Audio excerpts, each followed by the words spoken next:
भारत के इतिहास में कुछ नेता ऐसे होते हैं जिनकी कहानियां सिर्फ सत्ता की नहीं बल्कि संघर्ष, विश्वास, बड़े सपनों की होती है। नरेंद्र दामोदर दास मोदी एक ऐसा नाम जिसने वडनगर के एक छोटे से स्टेशन से शुरुआत करके भारतीय राजनीति के शिखर तक अपना रास्ता खुद बनाया। गरीबी में बीता बचपन, एक चाय की दुकान पर मदद करते हुए बड़े हुए सपने और फिर संगठन, विचारधारा और कठिन फैसलों से भरी एक लंबी यात्रा। गुजरात की मिट्टी से लेकर दिल्ली की सत्ता तक मोदी का सफर समर्थकों के लिए प्रेरणा है और आलोचकों के लिए एक गहरी बहस। ये कहानी है उस नेता की जिसके दौर में भारत की राजनीति को एक अलग मोड़ पर ला खड़ा किया।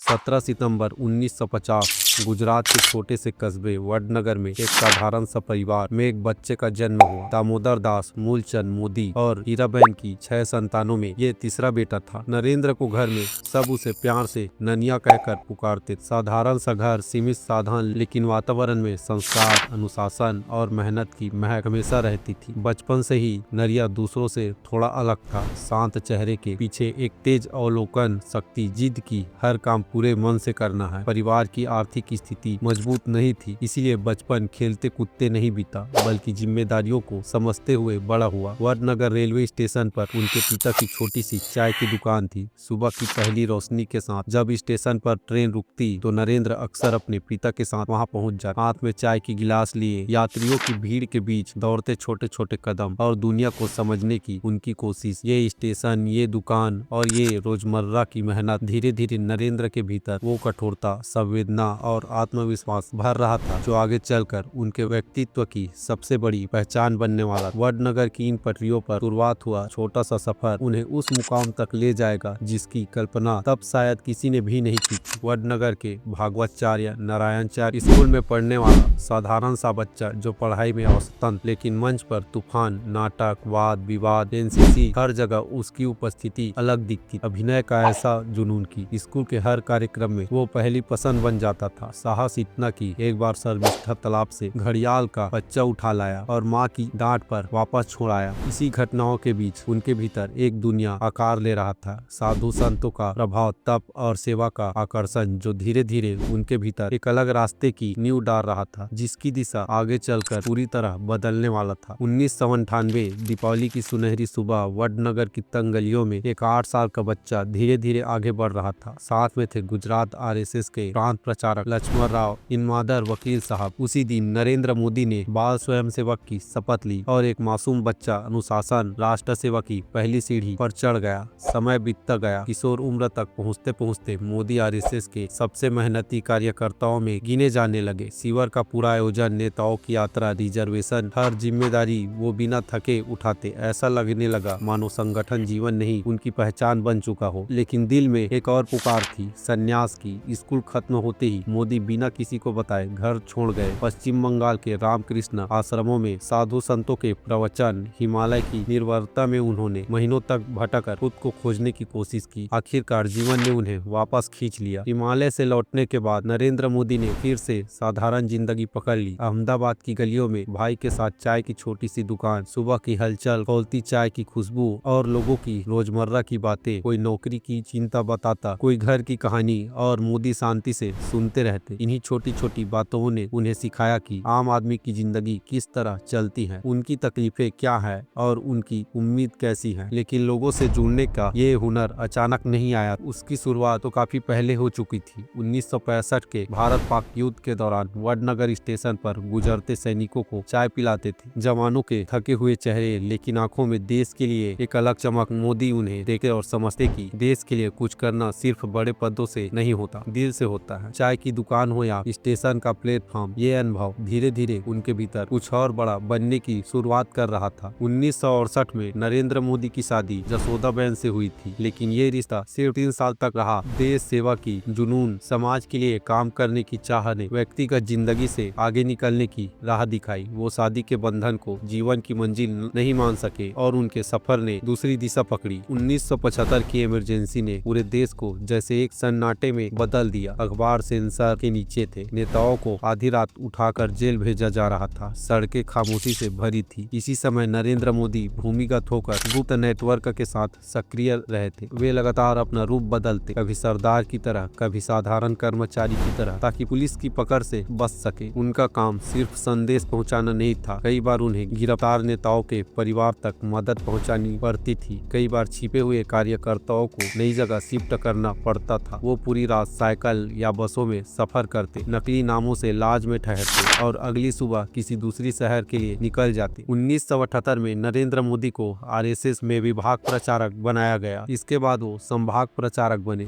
सूरत बड़ौदा डिवीजन के प्रभारी रहे। 1981 में उन्हें प्रांत प्रचारक बनाया गया। मिशन मिला गुजरात में विभिन्न संघ परिवारों के घटकों का समन्वय करना। इसमें किसान संगठन एबीवीपी, वीएचपी शामिल थे। गुजरात में मुख्य आयोजकों के रूप में मोदी ने कई बड़े कार्यक्रमों का आयोजन किया, जिसका उद्देश्य 1985 में हुए हिंदू मुस्लिम दंगों के हिंदू पीड़ितों के लिए न्याय की मांग करना था। इस जिम्मेदारी ने उन्हें संगठन नेतृत्व की गहरी समझ दी। 1980 के दशक में मध्य तक मोदी का संगठन क्षमता को व्यापक रूप से सराहा गया। 1986 में जब लाल कृष्ण आडवाणी बीजेपी अध्यक्ष बने, उन्होंने मोदी को पार्टी में लिया। 1987 में मोदी को गुजरात शाखा का प्रमुख बनाया और संगठन मंत्री बनाया गया। 1990 में वे आडवाणी की रथ यात्रा की गुजराती खंड के प्रभारी रहे, जो सोमनाथ मंदिर से शुरू हुई। 1991 में मुरली मनोहर जोशी के नेतृत्व में निकाली गई एक यात्रा में मोदी राष्ट्रीय आयोजक बने। ये यात्रा कन्याकुमारी से श्रीनगर तक चली और देश की एकता दिखाने का मकसद रखी थी। इस अभियान के दौरान 26 जनवरी 1992 को मोदी और मुरली मनोहर जोशी ने जम्मू कश्मीर के लाल चौक पर तिरंगा फहराया। 1995 में नरेंद्र मोदी को गुजरात का मुख्य संगठन मंत्री बनने का अवसर मिला।